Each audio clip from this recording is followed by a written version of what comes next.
Que a glória de Deus esteja diante de todos nós, a nos proteger, a nos guiar, nos conduzir sempre rumo à felicidade, embora a felicidade esteja no caminho. E é importante que a gente esteja atento às oportunidades de sorrir.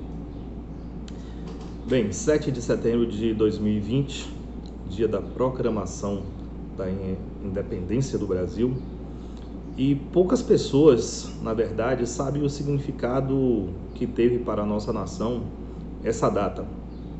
Importantíssima, porque ganhamos soberania, passamos a ser reino inicialmente e depois república.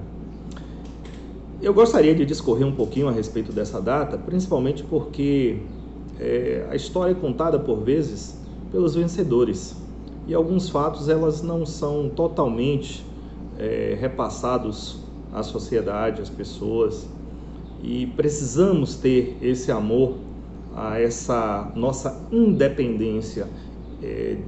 Dentre tantas outras nações do mundo, essa data significa muito para o povo brasileiro.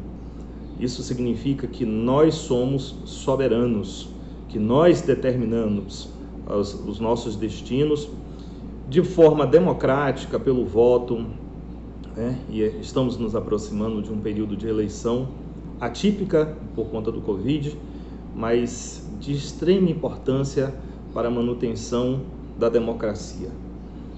Então vamos lá, vou tentar ser o mais sucinto possível. A independência do Brasil, ela se dá às margens do rio Ipiranga, mas o início dela, né, ela vem, na verdade, de Portugal. E explico. Quando Napoleão Bonaparte resolveu invadir Portugal, a corte se mudou para o Brasil. Então, Dom João VI vem para o Brasil com toda a sua corte, né? E chegando aqui no Brasil, ele precisa fazer mudanças, porque o Brasil, enquanto colônia, né, a gente não podia comercializar com outros países. Havia um monopólio de Portugal para a aquisição de todos os produtos que aqui eram vendidos. Então, foi feita primeiro a abertura dos portos e, na sequência, aí você cria hospitais, porque o reino precisa de hospitais, você cria escolas, faculdade, você vai criar segurança para proteger o rei, né? E todos que vieram de Portugal e estavam no Brasil. Então, há uma mudança significativa no contexto, principalmente no desenvolvimento desse futuro país, né? Com isso, o rei resolve, né, transformar o Brasil em nação.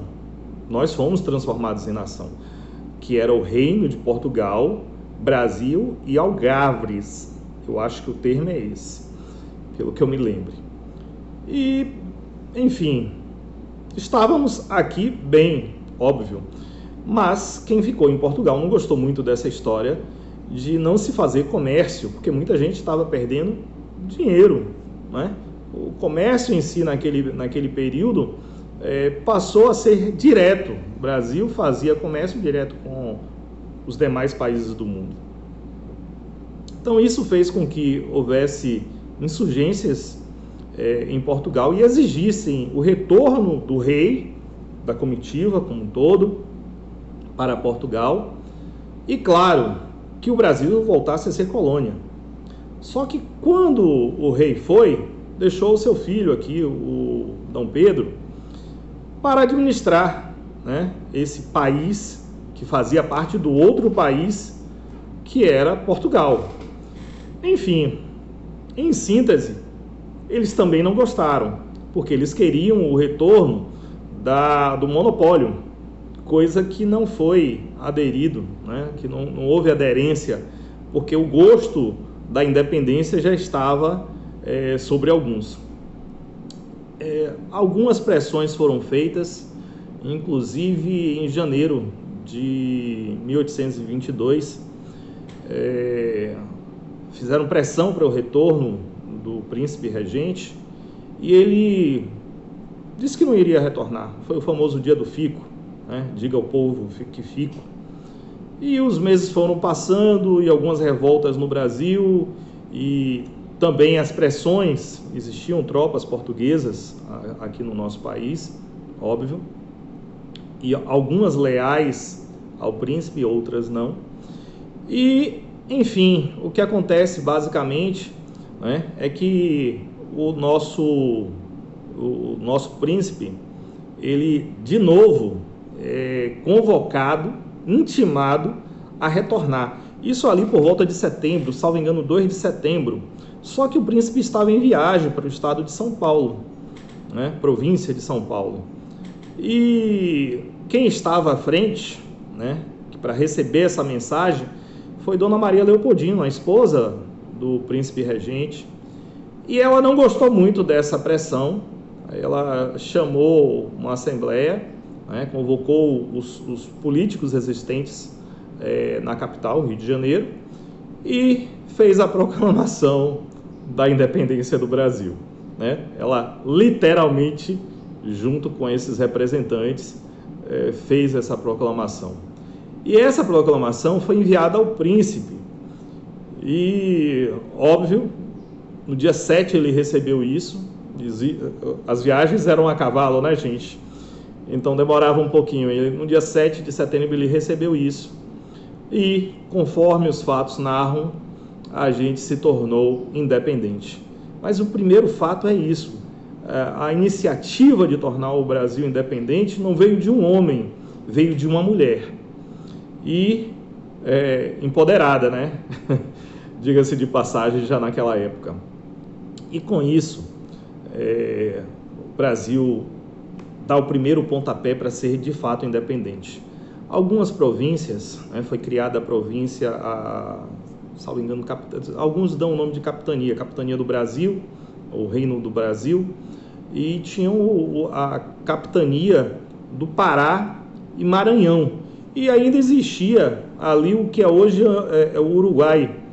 E eu não vou tratar a respeito do Uruguai, mas o Pará, o Maranhão e a Bahia não se tornaram independentes de imediato. A Bahia brigou para ser independente, né? Houve literalmente uma guerra. E a 2 de julho de 1823 a Bahia se torna independente, mas não é a Bahia, porque a Bahia pertencia ao Brasil. É o Brasil que vai se tornar independente ali, de fato, em 2 de julho de 1823. Só que Pará e Maranhão, não. E houve guerra? Bem, houveram alguns combates no Maranhão, né? E a iminência de tropas invadirem o Maranhão e as pessoas perderem os seus cargos, serem destituídos dos seus cargos, levaram eles a refletir e aderir a um novo país. Então, foi final de julho, acho que 28 de julho de 1823, o Maranhão, e em agosto, o Pará, né? E existe até algumas historinhas bem interessantes em relação ao Pará, porque se diz que foi um blefe, que o Pará estaria, né, com as tropas de Dom Pedro estariam nas proximidades e que haveria essa invasão. Então foi feito um acordo, ninguém perdia nada, os líderes continuavam nos seus cargos, quem tinha poder continuava com poder, e sem disparar um tiro, acho que foi o maior blefe que já existiu na história do nosso país, nos tornamos o que somos hoje. Pequenos fatos históricos, mas importantíssimos para a compreensão de que outras pessoas atuaram. Depois de assistir esse vídeo, eu vou postar junto com ele, né, em alguns, principalmente WhatsApp, Facebook, né, o link para a Rede Nacional de Rádio, que eles hoje estão, do governo federal, hoje estão homenageando 10 personalidades, algumas delas conhecidas, outras, como Maria Filipa, nem todo mundo conhece no Brasil, né? Então, essas personalidades, eu gostaria, rapidinho, 2 minutos cada uma, façam uma reflexão a respeito desse momento, porque os nossos filhos estão, por vezes, desconhecendo a sua história. E um país sem história não tem futuro. A gente precisa cultuar o nosso passado, lembrar dele no presente, para que haja essa sensação de pertencimento, de nacionalidade do nosso país. Que Deus nos abençoe, que Deus nos ilumine, e parabéns a todos nós por essa data tão especial. Um abraço.